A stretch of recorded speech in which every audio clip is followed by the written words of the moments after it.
देखते हैं practice set 5.4 का क्वेश्चन नंबर 1। ओके, चलिए, if 2 coins are tossed find the probability of the following events. 2 coin को toss किया जाए तो इन दोनों का की प्रोबेबिलिटी क्या होगी। तो अभी इन दोनों की प्रोबेबिलिटी को तो छोड़ दो, पहले हम इफ 2 कॉइन्स आर टॉस्ड, तो ये तो हमने कई बार बताया। एक कॉइन टॉस किया जाता है तो उसकी कितनी पॉसिबिलिटीज, कितने आउटकम्स होते हैं। 2 कॉइन को टॉस किया जाता है तो उसकी कितनी पॉसिबिलिटीज होती है। भाई 2 कॉइन को टॉस किया जाएगा तो क्या होगा, एक साथ आप और आपकी सिस है ना, 2 लोग मिल करके अगर एक साथ उछलते तो क्या होगा। भाई एक कॉइन में क्या होगा, टेल और हेड होता ही होता है। सेकंड कॉइन में भी टेल और हेड होगा, ठीक है, सेकंड में भी होगा। तो हमारा क्या आएगा, हमने आपको बताया था ये 2 कॉइन है ना, इसका भी हेड और टेल है, इसका भी हेड और टेल है।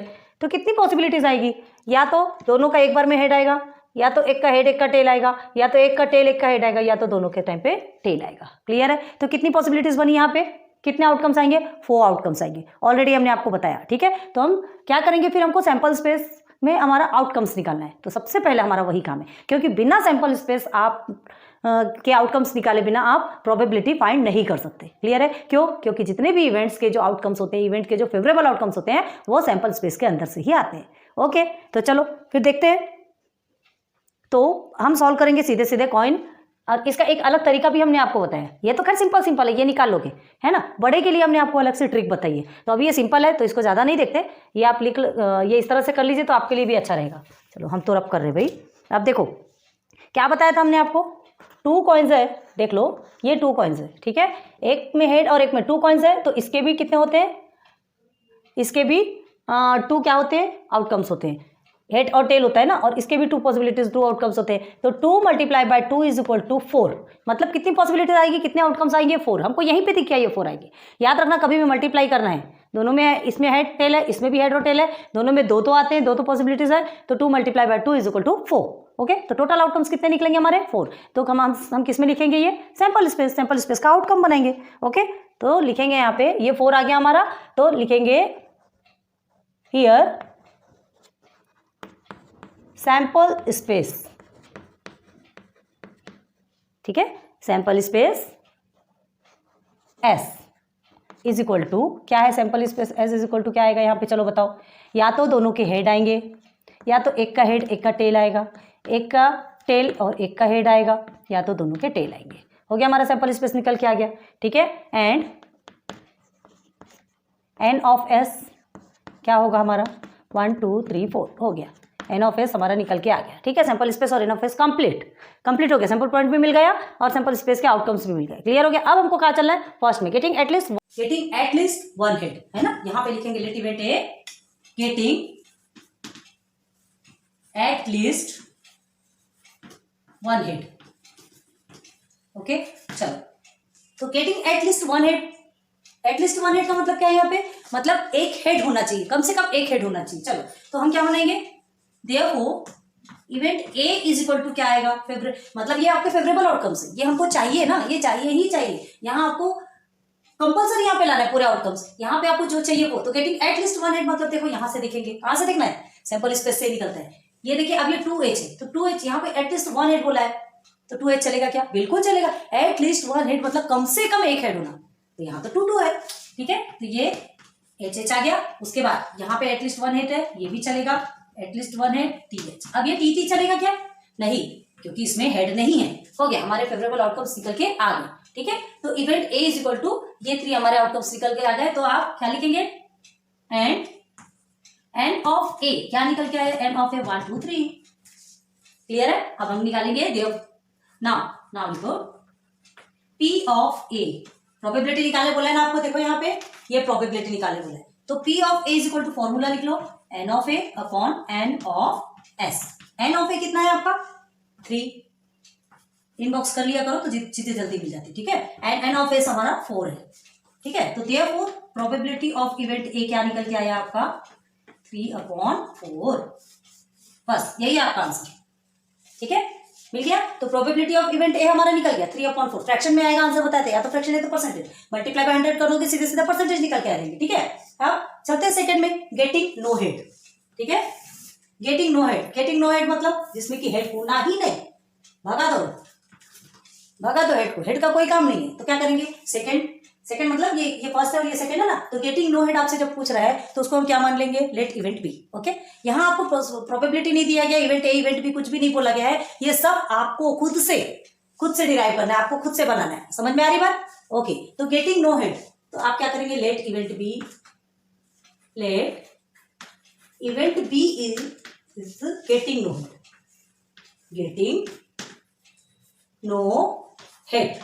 ओके, तो अब इसको कैसे सॉल्व करना है, भाई, b इज इक्वल टू निकालेंगे, गेटिंग नो हेड, ये आपको आपके फेवरेबल आउटकम्स निकालने को बोल रही है, तो फेवरेबल आउटकम्स इसमें हेड होना ही नहीं, इसमें भी हेड है, सॉरी हम यहाँ क्या देखना है, सैंपल स्पेस में देखना है। देखिए यहाँ भी हेड है, यहाँ भी हेड है, यहाँ भी हेड है, सिर्फ ये एक ऐसा है जिसमें हेड नहीं है, तो बस हम इसे ले लेंगे टी। ओके, तो एंड ऑफ इवेंट बी क्या निकल के आएगा, एंड मतलब नंबर्स होता है ना, हाँ, नंबर ऑफ सैंपल पॉइंट होता है इन इवेंट बी, तो आपके इवेंट बी का क्या निकल के आएगा, ओनली 1, सिर्फ 1 निकल के आया। ठीक है, तो नाउ अब क्या लिखेंगे, possibilities of event, sorry probability of event B is equal to N of B upon N of S is equal to N of B, हमारा 1 हो गया, एन ऑफ एस हमारा क्या निकल के आया है 4, तो ये हो गया 4, तो therefore probability of event B is equal to 1 upon 4 हो गया हमारा कंप्लीट। तो probability of event A 3 upon 4, probability of event B 1 upon 4, तो क्या लिखेंगे लास्ट में आंसर, आप चाहो तो ऐसा लिख सकते हो। ठीक है, P of A is equal to 3 upon 4 and P of B is equal to 1 upon 4। Clear हुआ? आ रहा है समझ में? ये हमारा आंसर कंप्लीट। इतना सिंपल है ना, सिंपल है ना। तो ये छोटे छोटे ऐसे क्वेश्चंस है जो आपको बहुत इजी लगेंगे। बस आपको फॉर्मूला याद होना चाहिए और कंसेप्ट याद होना चाहिए कि किसके बाद हमको क्या करना है। सबसे पहले सैंपल स्पेस निकालोगे, देन आप उसके बाद फिर इवेंट फेवरेबल आउटकम्स निकालोगे इवेंट के, और उसके बाद फिर आप प्रोबेबिलिटी निकालेंगे। क्लियर? फर्स्ट क्वेश्चन आपका कंप्लीट। चले सेकंड पे, चलो क्वेश्चन नंबर 2 में देखते हैं। ठीक है, if 2 dice are rolled simultaneously, 2 dice को एक साथ उछालेंगे। ठीक है, find the probability of the following event. ये 3 इवेंट दिए हैं, इसके आपको प्रोबेबिलिटी फिर फाइंड करना है। ओके, तो इसको तो अभी छोड़ दो, अभी इसे हम नहीं पढ़ते। हमें क्या करना है, सिर्फ if 2 dice are rolled simultaneously, सिर्फ 2 डाइस को उछालेंगे तो क्या क्या पॉसिबिलिटीज, क्या क्या आउटकम्स, क्या क्या रिजल्ट निकल के आएंगे। आपके सैंपल स्पेस में जो आउटकम्स जो निकलेंगे, जो रिजल्ट निकलेंगे, आपको उसको पहले फिलअप करना है। सबसे पहले हमको सैंपल स्पेस बनाना है। याद रखना, सैंपल स्पेस बनाने के लिए बस यहाँ से यहाँ तक के पढ़ लो और सीधे सीधे पहले सैंपल स्पेस बनाओ। उसके बाद मतलब उसके आउटकम्स निकालो, उसके रिजल्ट निकालो, उसको लिखो। उसके बाद ही अब आगे हम ये सारी चीजों को, सारे इवेंट्स की प्रोबेबिलिटी फाइंड करेंगे। ठीक है, तो ये हमने आपको बताया, if 2 dice are rolled simultaneously, अगर 2 डाइस को साइमल्टेनियसली रोल किया जाता है तो उसके बाद जो आउटकम्स आते हैं उसका ग्रुप हम किस में लिख देते हैं, उसको वो आउटकम्स जो आते हैं S इज इक्वल टू करके सारे आउटकम्स को हम लिख देते हैं। ओके, तो 2 डाइस अगर रोल किया जाता है तो कितने निकल के आते हैं बताओ। इसके पहले हमने आपको 5.3 में बताया था। प्लीज जल्दी से कमेंट सेक्शन पे बताओ कितने बताए थे आपको, है ना, और आप ही करके दिखाएंगे। जल्दी से आप सैंपल स्पेस में फिलअप करके दिखाइए आउटकम्स। ऐसे निकल के आएंगे आपके सैंपल स्पेस। देखिए, आपसे 2 डाइज आपको बोला, ये 2 डाइज है ना, 2 डाइज हैं, इनको रोल करेंगे तो एक की पॉसिबिलिटी 6 है, सेकंड की पॉसिबिलिटी 6 है, तो 6 multiply by 6 is equal to 36। आप यहां से दिमाग लगा लीजिए कि आपके आउटकम्स कितने निकल के आने चाहिए, 36 निकल के आने चाहिए। ये हमारे 36 आउटकम्स आ गए। ठीक है, ये हमारे 36 आउटकम्स निकल के आ गए। तो ये जो 36 आउटकम्स निकल के आ गए, हमको क्या लिखना है, एन ऑफ एस निकालना है, N of S is equal to 36। हो गया, निकल गया आपका सैंपल स्पेस के पूरे आउटकम्स निकल के आ गए। यहां से आपको माइंड लगाना है, ये आपका क्या है, डाइज है। ठीक है, ये 1 डाई एंड ये सेकेंड डाई, तो दोनों का मल्टीप्लाई करो, 36 आ गया। यहां से आप दिमाग लगाओ, अगर यहां पे एक भी कम आया मतलब आप कहीं तो भी रॉन्ग है।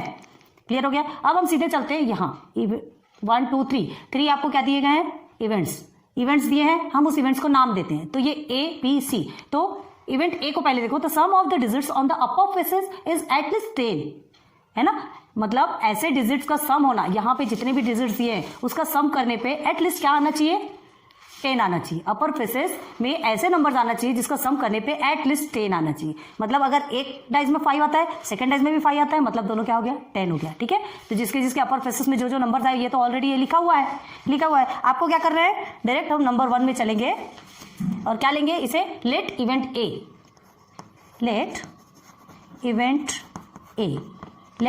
ए लिखने के बाद ये पूरा आपको एज इट इज यहां लिखना है, वो हम नहीं लिखेंगे, आपको लिखना है। और उसके बाद फिर हम लिखेंगे therefore A is equal to, अब देखो अपर फेसेस में एटलीस्ट 10 आना चाहिए, 2 को ज्वाइन करने, 2 को प्लस करने के बाद। तो कौन कौन से ऐसे नंबर है, देखो यहाँ तक तो आपको मिलेंगे नहीं, यहाँ भी आपको पॉसिबल नहीं है। ये देखो 6 and 2 8 होता है, यहाँ आपको पॉसिबल है क्या, 3 6 9 होता है, मतलब यहाँ तक तो आपको कहीं से पॉसिबिलिटीज नहीं है, ठीक है। 4 and 6 यहाँ से स्टार्ट होता है।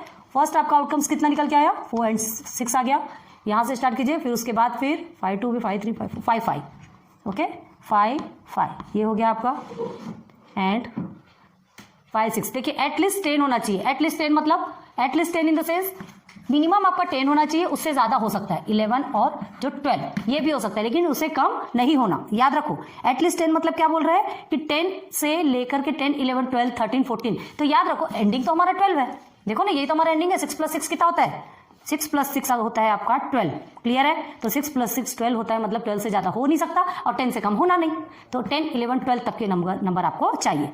क्लियर हुआ, क्लियर हुआ कि नहीं। तो चलो अब देखेंगे यहाँ पे, ये आपका 5 5 सेकेंड वाला आ गया। अब थर्ड में देखिए, ये 5 5 के बाद आपका आता है ये 6 4, ओके। उसके बाद आता है आपका 1 मिनट ना, हाँ ये 5 6 समझ नहीं, 5 5 के बाद ये 5 6 कितना होता है 11, हमको 10 से ज़्यादा चाहिए है 11। उसके बाद फिर लेते हैं हम 6 वाले नंबर पे आ जाओ, 6 और 4 10 होता है, उसके बाद 6 और 5 11 होता है, और उसके बाद 6 और 6 12 होता है। अब इसके आगे है क्या कोई पॉसिबिलिटीज, नहीं है, कोई आउटकम्स नहीं है। तो ये हमारे इवेंट ए के आउटकम्स निकल के आ गए, फेवरेबल आउटकम्स निकल के आ गए, and N of A is equal to क्या होगा आपका 1 2 3 4 5 6, ओके 6, ठीक। तो अब इसके हमको क्या निकालना है, प्रोबेबिलिटी। तो now P of A is equal to, पहले आप क्या लिखेंगे, फॉर्मूला लिखेंगे N of A upon N of S। N of A क्या निकल के आया आपका 6, N ऑफ S क्या है आपका 36, ओके इनबॉक्स कर देते हैं, ओके। तो N ऑफ S 36 है, तो 6 1 6 6 6 36, कितना निकल के आया प्रोबेबिलिटी ऑफ A आपका 1/6। आपको यहाँ तक सीन हो रहा क्या, ओके ठीक है। तो ये आपको दिमाग में रखना है कि ये इवेंट ए में हमको एटलीस्ट 10 पूछ रहा है, मतलब 10 और 10 से ज्यादा, और ज्यादा मतलब कितना 12 से ज्यादा तो हो नहीं सकता, कोई पॉसिबिलिटीज नहीं है यहाँ पे। तो ये आप अपने माइंड में बिठा के रखिएगा कि 10 11 12 तक आएगा, क्लियर है। ये यहाँ लिखने की जरूरत नहीं है, यहाँ लिख के दिखाना भी नहीं है आपको, ठीक है। तो क्या लिखेंगे यहाँ पे, therefore P of A is equal to 1/6 आ गया, ये आपका फर्स्ट का आंसर, इवेंट ए का आपकी प्रोबेबिलिटी निकल के आ गई, ठीक है। अब सेकंड पे चलते हैं। सेकंड क्या पूछा आपको, the sum of the digit on the upper faces is 33। अरे बाप रे, अपर फेसेस किसी को भी सम करना है, 2 डाइस में से जितने भी निकलते हैं उसको सम करोगे तो आपको अपर फेस कितना आना चाहिए 33, अपर फेस को प्लस करने के बाद 33। कभी ऐसी पॉसिबिलिटीज है क्या, यहाँ देखो ना 6 6 12 आ रहा है, और किसी में है क्या ऐसा, 33 पॉसिबल ही नहीं है। लास्ट आपका नंबर जो प्लस करने के बाद आपका कितना आएगा 12 आएगा, तो 33 तो पॉसिबल ही नहीं है। मतलब वो जो आपका ग्रुप बनेगा वो नल होगा, एम्प्टी सेट होगा। इसके पहले हमने आपको एग्जांपल में ऑलरेडी क्लियर करवाया, अगर आपको याद होगा तो, ठीक है। तो यहां पे क्या लिखोगे, लेट इवेंट बी, ये लिखने के बाद पूरा जो है the sum of digit on the upper faces is 33 आप पूरा लिखोगे, ठीक है। और फिर उसके बाद लिखेंगे therefore event B is equal to क्या लिखेंगे, एम्प्टी सेट। क्यों एम्प्टी, क्योंकि है ही नहीं, तो ठीक है। तो N of B is equal to यहां पे लिखोगे 0, याद रखना यहां 0 नहीं लिखोगे आप, इस सेट के अंदर 0 नहीं लिखोगे, ठीक है। तो एन ऑफ बी आपका 0 मतलब कुछ भी नहीं है एन ऑफ बी। अब आपको प्रोबेबिलिटी निकालना है, तो नाउ P ऑफ बी मतलब probability of event B is equal to N of B upon N of S is equal to, N of B आपको 0 मिला है, एन ऑफ एस आपको ऑलरेडी कितना है 36 है, तो 0/36 करोगे तो आंसर आपका 0 ही आएगा। Therefore probability of B is equal to 0 हो गया। सेकंड का भी आंसर हमारा निकल के आ गया, ओके। ये फर्स्ट इवेंट का आ गया, ये सेकंड इवेंट। चलिए थर्ड इवेंट में देखते हैं। तो लेट इवेंट सी, सबको लेट मानना है क्योंकि हमको नेम नहीं दिया गया, इवेंट बताया गया कि ये इवेंट है, ये देखिए इवेंट्स लिखा है, लेकिन उसके नेम हमने दिए A, B एंड C, ठीक है। तभी तो हमको समझ में, तभी तो हम फाइंड कर सकेंगे। तो let event C the digit on the first die is greater than the digit on the second die. जो फर्स्ट डाई में जो डिजिट है, जो नंबर है, वो बड़ा होना चाहिए किससे, सेकेंड डाई से, ठीक है। ये आपको यहाँ लिखना है, the digit on the first die is greater than the second die, यहाँ पूरा लिखोगे। उसके बाद लिखोगे therefore C is equal to, है ना, ये C है, तो C इज इक्वल टू, चलिए greater than the digit of second die.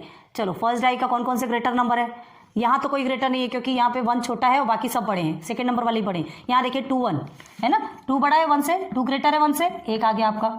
Second में चलिए 2 2 2 3 तो हो ही नहीं सकता, सब बड़े हैं। 3 1 और 3 2, 3 1 एंड 3 2, ये हो गया। 3 3 भी नहीं हो सकता, इक्वल भी नहीं होना, इक्वल भी नहीं होना, और इधर के तो सारे पीछे के ग्रेटर हैं। 4 1 4 2 4 3, 4 1 4 2 4 3, 4 4 भी नहीं हो सकता, ठीक है, क्योंकि इक्वल नहीं होना और ना ही पीछे के ग्रेटर होना। 5 1 5 2 5 3 5 4, 5 1 समझ में आ रहा ना, 5 2 5 3 5 4, 5 5 भी नहीं होगा और 5 6 तो पॉसिबल ही नहीं है क्योंकि पीछे का ग्रेटर है।